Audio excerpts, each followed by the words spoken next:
Insight pikiran yang dikembangkan akan menjadi kekuatan yang sangat nyata. Dengan insight pikiran yang mumpuni dan luas, yang pasti akan membentuk karakter kita.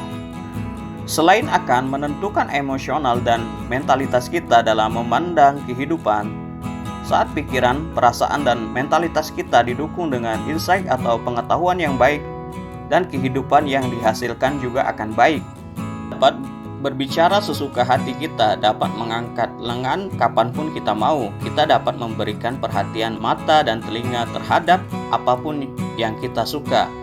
Sebaliknya, kita tidak dapat menghentikan detak jantung atau sirkulasi darah, atau pertumbuhan ketinggian kita, atau terbentuknya jaringan saraf dan otot kita, dan pembentukan tulang dan berbagai proses vital lainnya. Dan mari kita bandingkan kedua proses itu. Yang pertama dilakukan dengan sesuai keinginan kita pada saat itu, dan yang kedua dijalankan dengan ritme yang luar biasa dan pasti serta selalu konstan. Dan yang kedua ini sungguh menakjubkan. Bagaimana cara menjelaskannya? Ternyata semua proses vital dalam kehidupan fisik kita memang dirancang untuk tidak berada dalam kehendak wilayah kita. Dengan berbagai variasi dan transisi, semua ini terjadi di bawah petunjuk kekuatan yang permanen yang ada dalam jiwa raga kita, dan itulah kecerdasan ilahi yang tidak dapat kita pungkiri.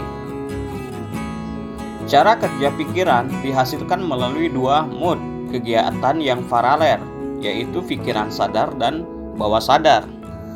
Dari kedua kekuatan ini, kekuatan di luar dan bisa diubah disebut pikiran sadar atau pikiran objektif yang berhubungan dengan objek di luar diri. Kekuatan di dalam disebut pikiran bawah sadar atau pikiran subjektif yang tidak hanya bekerja pada tataran mental melainkan juga mengendalikan fungsi-fungsi reguler yang memungkinkan berlangsungnya kehidupan fisik. Dibutuhkan pemahaman yang jelas tentang fungsi masing-masing pada tataran mental dan tentang prinsip-prinsip dasar lain. Pikiran sadar berpersepsi dan beroperasi melalui 5 indera fisik serta berurusan dengan kesan dan objek kehidupan di luar diri. Pikiran sadar memiliki kemampuan membedakan dan memiliki tanggung jawab untuk memilih kekuatan penalarannya, bersifat induktif, deduktif, analitis, atau silogisme, dan kekuatan ini bisa dikembangkan setinggi mungkin. Ini pusat kemauan dengan semua energi yang mengalir di sini. Selain dapat mempengaruhi pikiran-pikiran yang lain, pikiran sadar juga dapat memerintah pikiran bawah sadar. Dengan demikian, pikiran sadar menjadi controller dan pemandu yang bertanggung jawab bagi pikiran bawah sadar. Fungsi besar inilah yang dapat sepenuhnya memutarbalikkan kondisi-kondisi di dalam kehidupan kita. Berbagai kondisi ketakutan, kecemasan, kemiskinan, penyakit, ketidakharmonisan, dan kejahatan sering menguasai kita karena sugesti yang salah yang diterima oleh pikiran bawah sadar. Semua ini dapat sepenuhnya dicegah oleh pikiran sadar yang terlatih melalui aksi protektif yang penuh kewaspadaan. Maka itulah pikiran bisa disebut penjaga gerbang pikiran bawah sadar. Pikiran sadar adalah kemauan penalaran. Pikiran bawah sadar adalah keinginan instinktif dari hasil kemauan penalaran masa lampau.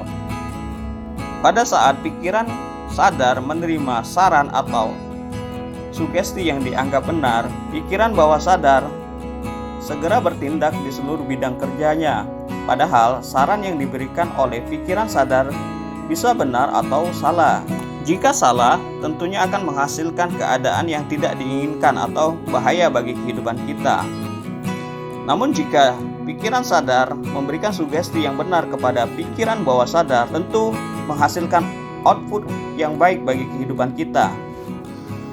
Saat kita menginginkan perubahan di dalam kehidupan kita, tentunya kita akan memulai dari perubahan di dalam diri kita sendiri, yaitu perubahan pengetahuan pikiran kita, di mana kita memulai memisikan insight-insight kebenaran yang kita anggap dapat merubah kehidupan di luar diri kita, dengan membisikkan kepada pikiran bawah sadar kita yang dikontrol oleh pikiran sadar, dan memilai pengetahuan yang benar yang dapat merubah kehidupan kita.